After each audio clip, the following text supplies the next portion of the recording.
বাংলাদেশে জাতিসংঘের আবাসিক কার্যালয় খোলার বিষয়টি এখনও খসড়া পর্যায়ে রয়েছে। খসড়া আদান প্রদান শেষ না হওয়া পর্যন্ত এই বিষয়ে কিছুই বলা যাচ্ছে না বলে মন্তব্য করেছেন পররাষ্ট্র উপদেষ্টা মোহাম্মদ তৌহিদ হোসেন। বৃহস্পতিবার পররাষ্ট্র মন্ত্রণালয়ে সাংবাদিকদের প্রশ্নের জবাবে একথা বলেন তিনি। জানান, সন্ত্রাসের যুক্ত থাকার অভিযোগে মালয়েশিয়াতে ৩৬ বাংলাদেশি আটকের বিষয়ে তথ্য জানতে চেয়েছে বাংলাদেশ।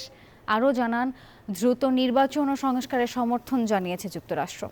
ত্রিদেশীয় জোটের বিষয়ে তিনি বলেন, সার্কের বিকল্প হিসেবে জোট করা হচ্ছে, কথা ঠিক নয়।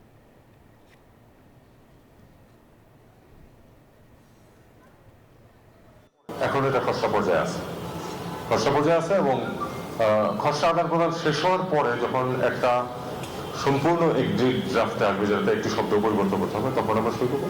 তখন আপনাদেরকে আমি বিশেষ বলতে পারবো। তার আগে পর্যন্ত খসড়া পর্যায়ে আমার মনে হয় আমাদের আলাপ না করা ভালো।